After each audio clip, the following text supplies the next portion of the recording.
Hello friends, welcome to Megashree's kitchen. ಇವತ್ತಿನ special ನಮ್ಮ ತೋಟದಲ್ಲಿ ಸಿಕ್ಕಿದಂತಹ ಅಣಬೆಯಿಂದ ಮಸಾಲೆ ಕರಿ ಯಾವ ರೀತಿ ಮಾಡೋದು ಅಂತಂದ್ಬಿಟ್ಟು ತೋರಿಸ್ಕೊಡ್ತಾ ಇದ್ದೀನಿ. ರೈಸು, ಚಪಾತಿ, ಪೂರಿ, ಮುದ್ದೆಗೆ ತುಂಬಾ ಚೆನ್ನಾಗಿರುತ್ತೆ ಟೇಸ್ಟ್ ಅಂತೂ. ಸೊ ಬನ್ನಿ ಇವಾಗ ಯಾವ ರೀತಿ ಮಾಡೋದು ಅಂತಂದ್ಬಿಟ್ಟು ನೋಡೋಣ. ಮೊದಲು ಅಣಬೆನ ನೀಟಾಗಿ ಕ್ಲೀನ್ ಮಾಡ್ಕೋಬೇಕು. ಇದರಲ್ಲಿ ಮಣ್ಣೆಲ್ಲ ಜಾಸ್ತಿ ಇರುತ್ತಲ್ವಾ, ಸೊ ಹಾಗಾಗಿ ಈ ರೀತಿ ನೀಟಾಗಿ ಕ್ಲೀನ್ ಮಾಡ್ಕೋಬೇಕು. ಈ ರೀತಿ ಕ್ಲೀನ್ ಮಾಡ್ಕೊಂಡಾದ್ಮೇಲೆ ಇದನ್ನು ಕಟ್ ಮಾಡ್ಕೊಂಡು ತಗೋಬೇಕಾಗುತ್ತೆ. ಸೊ ನಾನಿಲ್ಲಿ ಸ್ವಲ್ಪ ಚಿಕ್ಕ ಚಿಕ್ಕ ಸೈಜಲ್ಲಿರುವಂಥದ್ದು ಈ ರೀತಿಯಾಗಿ ಸ್ವಲ್ಪ ಮೀಡಿಯಮ್ ಸೈಜಲ್ಲಿ ಕಟ್ ಮಾಡ್ಕೊಂಡು ತಗೊಂಡಿದ್ದೀನಿ. ಸ್ವಲ್ಪ ದೊಡ್ಡ ದೊಡ್ಡ ಸೈಜಲ್ಲಿರುವಂಥದ್ದು ಈ ರೀತಿಯಾಗಿ ಅರ್ಧಕ್ಕೆ ಕಟ್ ಮಾಡ್ಕೊಂಡು ತಗೊಂಡಿದ್ದೀನಿ. ನೀವು ಬೇಕು ಅಂತಂದರೆ ಇನ್ನೂ ಸ್ವಲ್ಪ ಚಿಕ್ಕ ಚಿಕ್ಕದಾಗೂ ಸಹ ಕಟ್ ಮಾಡ್ಕೋಬೋದು. ಈ ರೀತಿ ಮೊದಲು ಅಣಬೆನ ನೀಟಾಗಿ ಕ್ಲೀನ್ ಮಾಡ್ಕೊಂಡು ಕಟ್ ಮಾಡ್ಕೊಂಡಾದ್ಮೇಲೆ ಪಕ್ಕಕ್ಕೆ ಇಟ್ಕೊಂಡು ಇದ್ರಿಗೆ ಬೇಕಾಗಿರುವಂಥ ಮಸಾಲೆ ರೆಡಿ ಮಾಡ್ಕೊಳ್ಳೋಣ. ಹಾಗಾಗಿ ನಾನಿಲ್ಲಿ ಮಿಕ್ಸಿ ಜಾರಲ್ಲಿಗೆ ಒಂದು ಚಿಕ್ಕ ಸೈಜ್ ಆದ ಬೆಳ್ಳುಳ್ಳಿನ ಮೇಲ್ಗಡೆ ಸಿಪ್ಪೆ ತೆಗೆದುಕೊಂಡು ಹಾಕ್ಕೊತಾ ಇದ್ದೀನಿ. 2 ಟೇಬಲ್ ಸ್ಪೂನ್ ಆಗೋಷ್ಟು ಮಾತ್ರ ಕೊಬ್ಬರಿನ ಸಣ್ಣ ಸಣ್ಣದಾಗಿ ಕಟ್ ಮಾಡಿ ಹಾಕ್ಕೊಂಡಿದ್ದೀನಿ. ಒಂದು ಚಿಕ್ಕ ಸೈಜ್ ಆದ ಈರುಳ್ಳಿನ ಸಹ ಸಣ್ಣ ಸಣ್ಣದಾಗಿ ಕಟ್ ಮಾಡಿ ಹಾಕ್ಕೊತಾ ಇದ್ದೀನಿ. 2 ಮೀಡಿಯಮ್ ಸೈಜ್ ಆದ ಟೊಮೊಟೊನ ಸಹ ಹಾಕ್ಕೊತಾ ಇದ್ದೀನಿ. ಹಾಗೆಯೇ ಅರ್ಧ ಇಂಚ್ ಆಗೋಷ್ಟು ಶುಂಠಿನ ಸಹ ಸಣ್ಣ ಸಣ್ಣದಾಗಿ ಕಟ್ ಮಾಡಿ ಹಾಕ್ಕೊಂಡಿದ್ದೀನಿ. ಅರ್ಧ ಇಂಚ್ ಆಗೋಷ್ಟು ಚಕ್ಕೆ, ಹಾಗೆಯೇ 3 ರಿಂದ 4 ಲವಂಗ, 1/4 ಟೀ ಸ್ಪೂನ್ ಆಗೋಷ್ಟು ಮಾತ್ರ ಗಸಗಸೆ ಹಾಕ್ಕೊತಾ ಇದ್ದೀನಿ. ಹಾಗೆಯೇ ಒಂದು 4 ರಿಂದ 5 ಎಲೆ ಆಗೋಷ್ಟು ಮಾತ್ರ ಪುದೀನ ಹಾಕ್ಕೊತಾ ಇದ್ದೀನಿ. ಹಾಗೆಯೇ ಸ್ವಲ್ಪ ಕೊತ್ತಂಬರಿ ಸೊಪ್ಪನ್ನು ಸಹ ಹಾಕ್ಕೊಂಡು ಸ್ವಲ್ಪ ಆಗೋಷ್ಟು ನೀರನ್ನು ಹಾಕ್ಕೊಂಡು ಸ್ಮೂತಾಗಿ ಪೇಸ್ಟ್ ಮಾಡ್ಕೊಂಡು ತಗೋಬೇಕು. ಈಗ ನೋಡಿ, ನಮಗೆ ಅಣಬೆ ಕರಿಗೆ ಬೇಕಾಗಿರುವಂತಹ ಸ್ಪೆಷಲ್ ಮಸಾಲ ರೆಡಿ ಆಗಿದೆ. ಈ ರೀತಿಯಾಗಿ ಮಸಾಲೆನ ರೆಡಿ ಮಾಡ್ಕೊಂಡಾದ್ಮೇಲೆ ಪಕ್ಕಕ್ಕೆ ಇಟ್ಕೊಂಡು ಈಗ ಒಗ್ಗರಣೆ ಹಾಕ್ಕೊಳ್ಳೋಣ.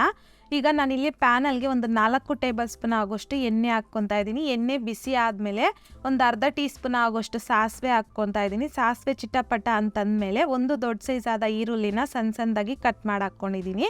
4 ರಿಂದ 5 ಹಸಿಮೆಣಸಿನ್ಕಾಯಿನ ಸಹ ಅರ್ಧಕ್ಕೆ ಕಟ್ ಮಾಡಿ ಹಾಕ್ಕೊಂಡಿದ್ದೀನಿ. 2 ರೆಪ್ಪೆ ಆಗೋಷ್ಟು ಕರಿಬೇವನ್ನು ಸಹ ಹಾಕ್ಕೊಂಡು ಈ ರೀತಿಯಾಗಿ ಮಿಕ್ಸ್ ಮಾಡ್ಕೊತಾ ಮೀಡಿಯಂ ಫ್ಲೇಮ್ನಲ್ಲಿ ಈರುಳ್ಳಿನ ಜಸ್ಟ್ ಒಂದು 50% ಆಗೋಷ್ಟು ಮಾತ್ರ ಫ್ರೈ ಮಾಡಿಕೊಂಡ್ರೆ ಸಾಕು. ಈ ರೀತಿ ಈರುಳ್ಳಿನ ಒಂದು 50% ಆಗೋಷ್ಟು ಫ್ರೈ ಮಾಡ್ಕೊಂಡಾದ್ಮೇಲೆ ನಾವು ಮಸಾಲೆನ ರೆಡಿ ಮಾಡ್ಕೊಂಡು ತಗೊಂಡಿದ್ರಲ್ವ, ಸೊ ಅದನ್ನ ಹಾಕ್ಕೊಂಡು ಮೀಡಿಯಂ ಫ್ಲೇಮ್ನಲ್ಲಿ ಈ ರೀತಿ ಮಿಕ್ಸ್ ಮಾಡ್ಕೊತ ಮಸಾಲೆನ ಚೆನ್ನಾಗಿ ಫ್ರೈ ಮಾಡ್ಕೋಬೇಕು. ಇನ್ ಕೇಸ್ ನೀವು ಮೊದಲೇ ಎಣ್ಣೆಯಲ್ಲಿ ಕೊತ್ತಂಬರಿ, ಪುದೀನ, ಟೊಮೊಟೊ ಎಲ್ಲನೂ ಫ್ರೈ ಮಾಡ್ಕೊಂಡು ಗ್ರೈಂಡ್ ಮಾಡಿಕೊಂಡ್ರೆ ಸೊ ಇಷ್ಟೊತ್ತು ಫ್ರೈ ಮಾಡ್ಕೊಳ್ಳೋ ಅವಶ್ಯಕತೆ ಇಲ್ಲ. ಸೊ ನಾವು ಹಾಗೇ ಗ್ರೈಂಡ್ ಮಾಡ್ಕೊಂಡಿರೋದ್ರಿಂದ ಈ ರೀತಿ ಎಣ್ಣೆಯಲ್ಲಿ ಮಸಾಲೆನ ಚೆನ್ನಾಗಿ ಎಣ್ಣೆ ಸಪ್ರೇಟ್ ಆಗೋವರೆಗೂ ಫ್ರೈ ಮಾಡ್ಕೋಬೇಕು. ಈ ರೀತಿಯಾಗಿ ಒಂದು 2 ರಿಂದ 3 ನಿಮಿಷ ಮಸಾಲೆನ ಚೆನ್ನಾಗಿ ಫ್ರೈ ಮಾಡ್ಕೊಂಡಾದ್ಮೇಲೆ ಅಣಬೆನ ನೀಟಾಗಿ ಕ್ಲೀನ್ ಮಾಡಿಕೊಂಡು ಕಟ್ ಮಾಡ್ಕೊಂಡು ತಗೊಂಡಿದ್ರಲ್ವ, ಸೊ ಅದನ್ನು ಹಾಕ್ಕೊತಾ ಇದ್ದೀನಿ. ಹಾಕ್ಕೊಂಡಾದ್ಮೇಲೆ ಈ ರೀತಿ ಮೀಡಿಯಂ ಫ್ಲೇಮ್ನಲ್ಲಿ ಒಂದು 2 ನಿಮಿಷ ಮಿಕ್ಸ್ ಮಾಡ್ಕೊತ ಚೆನ್ನಾಗಿ ಫ್ರೈ ಮಾಡ್ಕೋಬೇಕು. ಈ ರೀತಿ ಚೆನ್ನಾಗಿ ಮಿಕ್ಸ್ ಮಾಡ್ಕೊಂಡಾದ್ಮೇಲೆ ಈಗ ಮೀಡಿಯಂ ಫ್ಲೇಮ್ನಲ್ಲಿ ಒಂದು 2 ರಿಂದ 3 ನಿಮಿಷ ಹಾಗೆ ಬಿಟ್ಬಿಡಬೇಕು. ಸೊ ನೋಡಿ, ಒಂದು 2 ರಿಂದ 3 ನಿಮಿಷ ಆದಮೇಲೆ ಈ ಅಣಬೆಲಿರುವಂಥ ನೀರಿನ ಅಂಶ ಎಲ್ಲ ಬಿಟ್ಕೊಳ್ತಾ ಬರುತ್ತೆ. ಸೊ ಹಾಗಾಗಿ ಒಂದು 2 ನಿಮಿಷ ಆದಮೇಲೆ ಈಗ ಒಂದ್ಸಲ ನೀಟಾಗಿ ಮಿಕ್ಸ್ ಮಾಡಿಕೊಂಡು ಈಗ ಇದ್ರಲ್ಗೆ ಒಂದು 2 ಟೇಬಲ್ ಸ್ಪೂನ್ ಆಗುವಷ್ಟು ಧನಿಯಾ ಪೌಡರ್, ಹಾಗೆಯೇ 1 ಟೇಬಲ್ ಸ್ಪೂನ್ ಆಗುವಷ್ಟು ಚಿಲ್ಲಿ ಪೌಡರ್ನ ಸಹ ಹಾಕ್ಕೊತಾ ಇದ್ದೀನಿ. 1/4 ಟೀ ಸ್ಪೂನ್ ಆಗುವಷ್ಟು ಅರಿಶಿನ, ರುಚಿಗೆ ತಕ್ಕಷ್ಟು ಸಾಲ್ಟನ್ನು ಸಹ ಹಾಕ್ಕೊಂಡು ಈಗ ಒಂದ್ಸಲ ಈ ಮಸಾಲೆ ಎಲ್ಲನೂ ಚೆನ್ನಾಗಿ ಮಿಕ್ಸ್ ಮಾಡ್ಕೋಬೇಕು.